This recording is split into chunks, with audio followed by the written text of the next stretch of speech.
Hey you! Welcome to the Mindset Enthusiast podcast. I'm Lydia and I'm a university student who decided to not settle for anything less than great. In this podcast, I help you break free of others' expectations and find out what is possible for your life. I talk about positive psychology, mindset, plus give you tips and tricks that you can implement today to be more fulfilled tomorrow. And the most amazing part is that we get to do it together. Because guess what? I'm not there yet.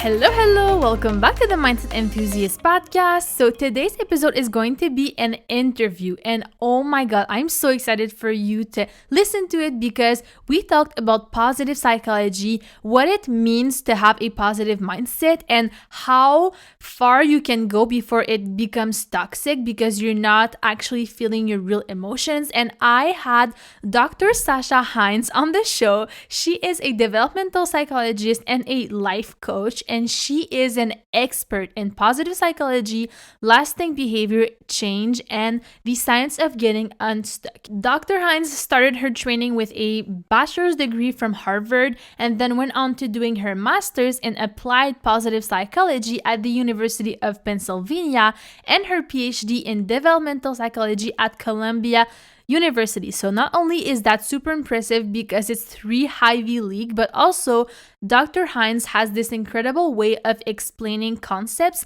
that make you feel like you're talking to a friend, and she doesn't use the psycho babble where you absolutely need to understand psychology to be able to learn whatever she's talking about. So I'm super excited for you to listen on to today's interview, and let's go. Okay, hi Dr. Heinz. Thank you so much for accepting the invitation to come on the show today. How are you? Oh, it's so good to be on the show, and thank you. That's my pleasure. I'm good. Yay. Perfect. So obviously today we will be talking about positivity, shocker, and how to go about having a positive mindset without ignoring the negative feelings and kind of pushing them down, because that can be kind of toxic. But before we get into that, I would love it if you could introduce yourself to the listener in case they're not familiar with your work, your approach, and how you came about doing what you do today. I am a developmental psychologist with the training in developmental psychology and also positive psychology. So both. I've taught both positive and developmental psych, which actually work nicely together, especially when you're thinking about positive developmental trajectories over time and how does that happen? What are the correlates and causes of a positive trajectory for people? So that is really what I study, and I work as a coach. I do group coaching and work with women in group coaching programs and workshops and all sorts of fun stuff to teach people not just the theory and understanding sort of the academic research, but how to apply that to their life, and how to make a change, take that science from the lab and into the real world, into people's lives. Yeah, for sure. And I know that you've been to 3 Ivy Leagues like throughout your academic journey, and that's incredible, obviously. And then you kind of transitioned to the role of you wanted to take on that coaching role. And I heard you say in an interview that you started working with a coach at some point, and then you decided to consider it for a career, but at that time it really wasn't something that people did. And so how did you come about dealing with that confusion, I guess, from other people around you who were wondering, like, she's got all those diplomas and now she wants to be a coach, right? Yes, my angst about being a coach, I had lots of angst about calling myself a coach because I came from a more traditional academic background, and coaching was not, there's no barrier to entry in the coaching world. So it's a little bit of the wild, wild west in coaching. Some really brilliant, skillful people doing this work, and a lot of other stuff going on too. So I think I had a lot of thoughts and judgments around whether it seems like legitimate career or whether, people were going to think that this was, silly or not serious. I love, I was an athlete as a kid, and I love working with athletic coaches who are taking you from, you know, not being particularly skillful in a certain sport and helping you develop and hone your skills, right? To push you to perform at your best. And not just obviously individually, but together as a team. And I always had good relationships with my coaches. And so I think that dynamic of, and that mentorship spoke to me, and I see how that can be so effective in the mental health field as well, right? It's not about fixing pathology or disorder. It's about optimizing our health and optimizing our mental health and our performance in life. Yeah, and correct me if I'm wrong, but I think your approach is when with your coaching, like what you do with people in group coaching and in individual coaching is, yeah, you recognize what they're going through, but it's also about taking action to get unstuck. And that's something I absolutely love. Like I always say on my podcast, take action. Like if you're not feeling good, do something about it, because if you just stay in that feeling, first of all, you're not gonna get better, and second of all, staying in that state is not good for you. You're not gonna be happy if you don't seek for help, or if you don't do something that is going to help you. And I know you've been supervised by some incredible influential people in the psychology community. I was geeking about it on your website. And one of them is Barbara Fredrickson. And she is the one who developed the broaden and build theory, which just in a nutshell lies in this idea that positive emotions play such an essential role in our survival. And, without necessarily getting too deep into the theory, I don't think it's too far to say, it's too far of a stretch to say that we want to promote those positive emotions in ourselves. But in your opinion, how far is too far for you to absolutely seek always being positive and ignoring all your negative emotions? And how do you deal with that? Well, actually, interestingly enough, Barbara Fredrickson's research shows that you want above a 3-to-1 ratio. So it's 3 positive emotions to 1 negative emotion. That's the tipping point at which more flourishing begets flourishing. So that's good. We want to be over that 3-to-1 ratio. It's important to cultivate. Clinical depression is about a 2-to-1 ratio, 2 positives to 1 negative. And why is that the case? Because negative emotions are louder and stronger. So because of our negativity bias, so you have to override that bias with more positive experiences, positive emotions. So 3-to-1 is the tipping point.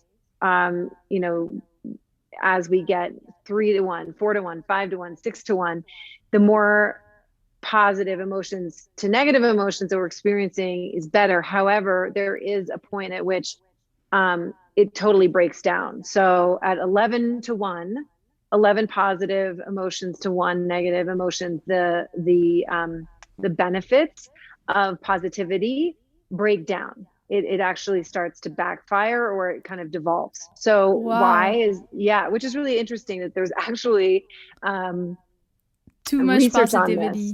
Too much positivity is a problem. And that's because our authenticity meters, I think that human beings are great at detecting when something's wrong, right? Like, is someone telling the truth? Does this seem real?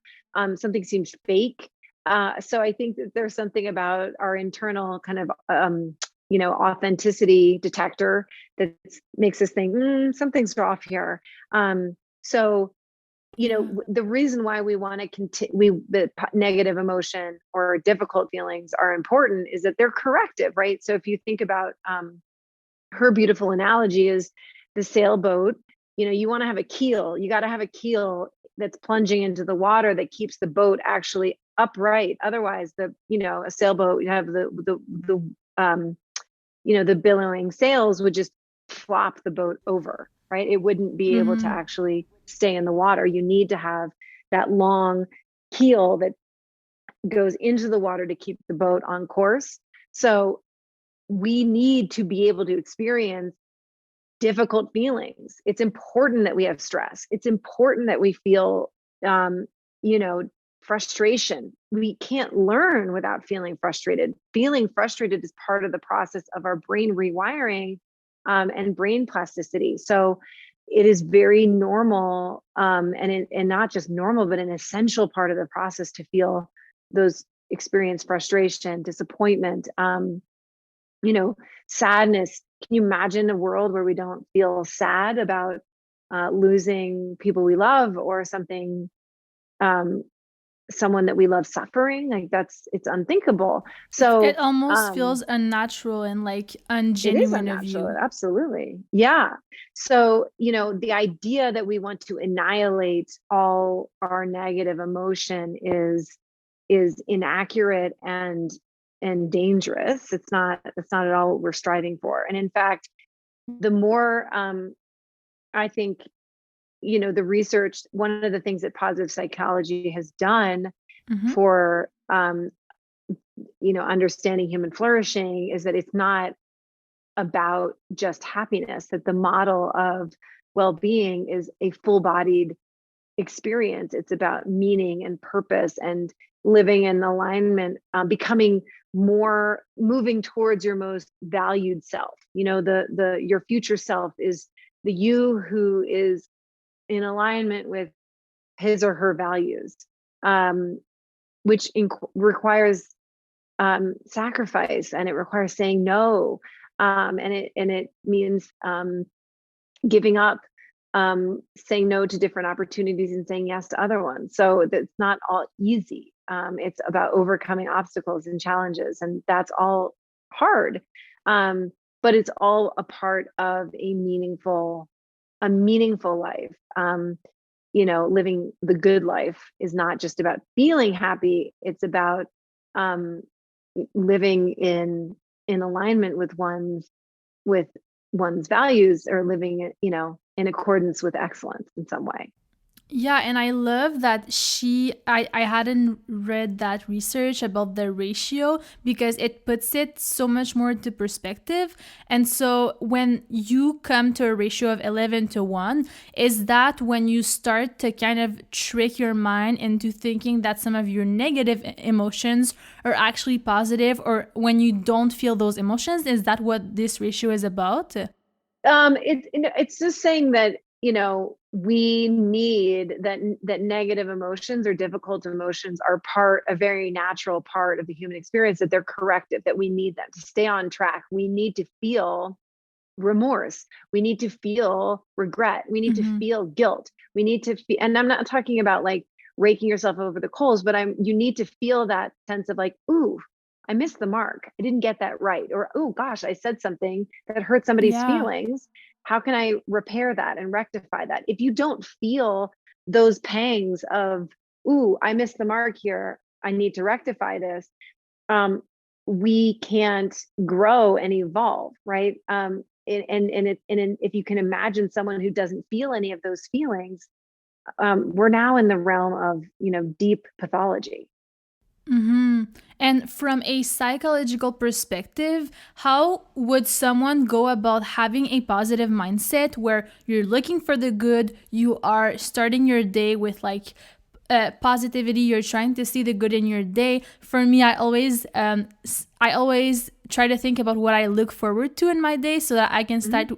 I can start with a positive mindset. But like, where can someone draw the line in this positive mindset and say, okay, that's not something I'm going to tolerate not feeling, and that's not an emotion I'm not going to feel, if that makes sense?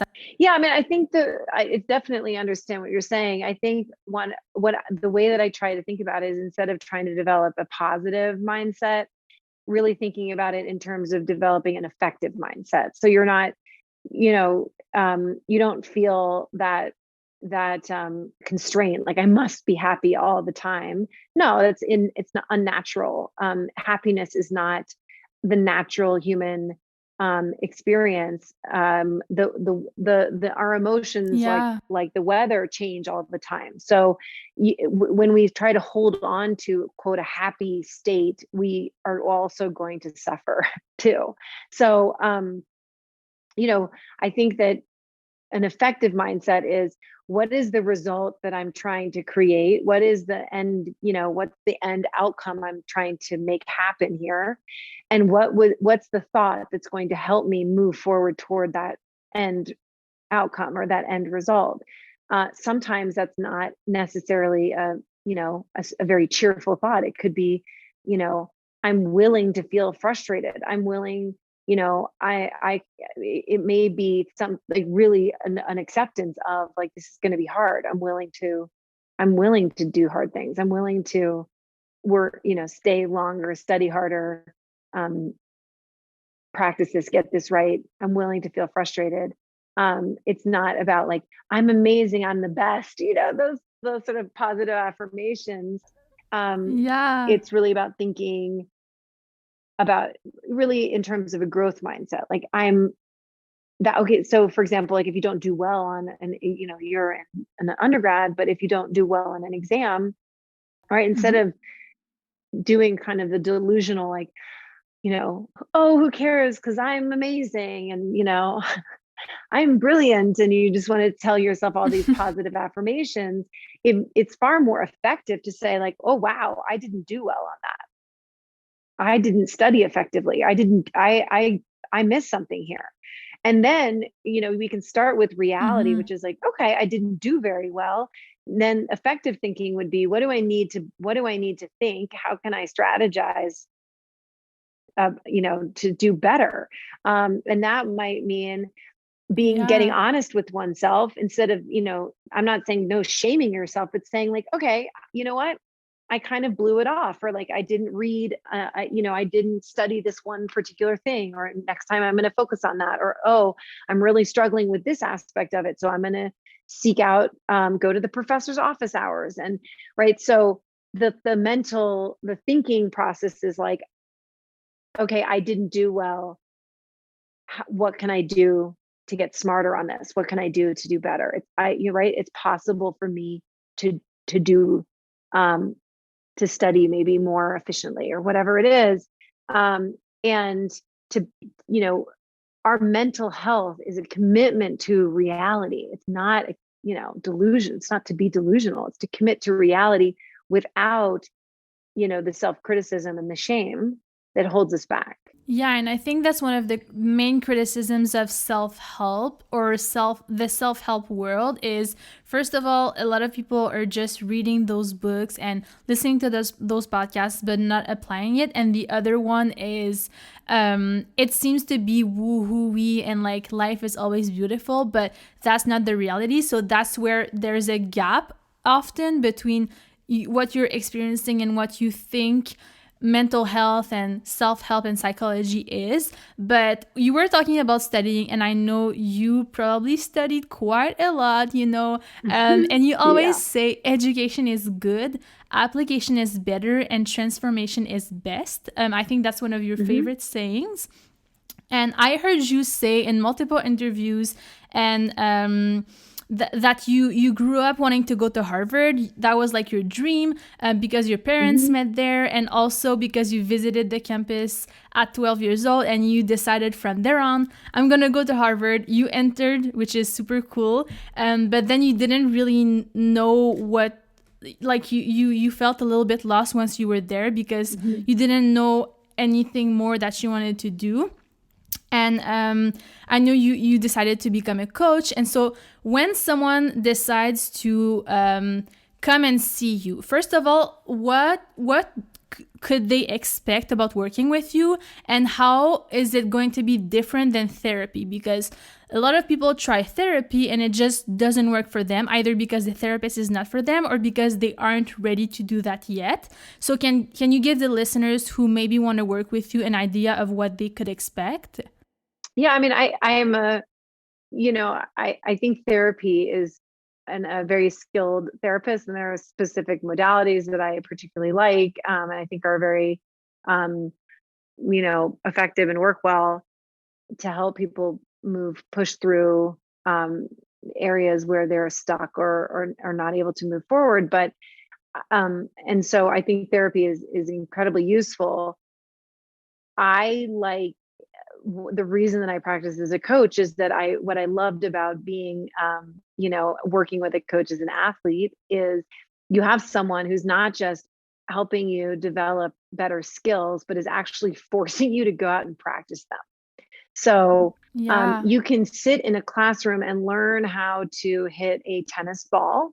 You can learn the mechanics of a swing. You can learn you can look at someone showing you how to hold the racket for a forehand and a back, what's the proper angle of the backswing and the follow through, et cetera. But if you don't get on the court and hit thousands of tennis balls, you are not going to be able to learn how to do it.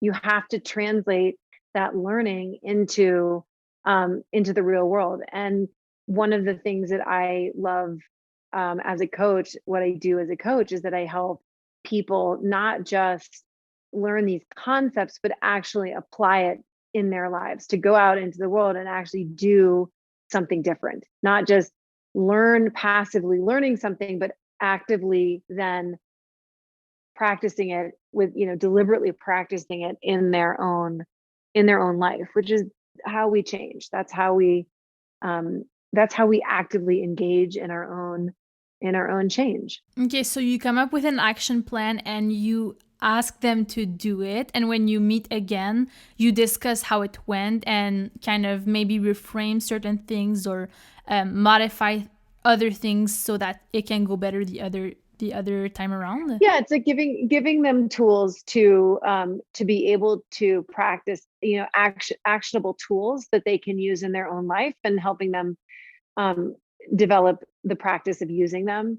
So they're becoming skillful at managing their mind, right? That's what I'm helping them practice, is how do Gotcha. you actually go out into the world and in real time, because it's great to get help in a session, but it's even better if you can be in your own life and something happens, or there's an obstacle in your day and you are able to use the tools to do it on your own. That's the goal, is that people are given I'm giving them the playing field to be able to go practice the drills of how do you manage your mind more skillfully.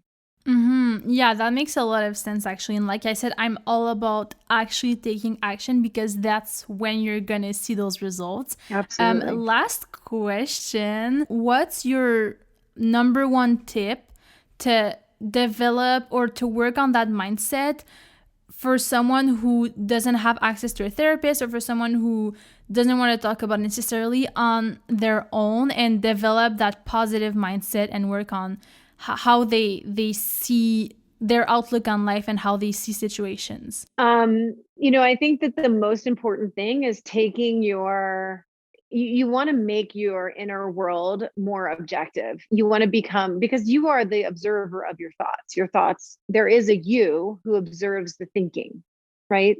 So the more that we can develop the ability and the skill to be able to observe those thoughts and hold them at a distance and not sort of be captive to them, and actually look at them as an object. Like, I'm believing this thing that is actually external to who I am. And the more that we can develop the practice of finding a way to make that more objective. Some people do that from mindfulness meditation, where they're able to sort of see their thoughts like clouds in the sky and they let them float by. That's more difficult for me. I think for me, it's writing them down on paper and looking at them objectively, like, oh, I'm telling myself that, I'm not, whatever, I'm not capable, I'm not good enough, I'm not smart enough, I'm not able to do this, or this is going to be impossible, or, or whatever my story is.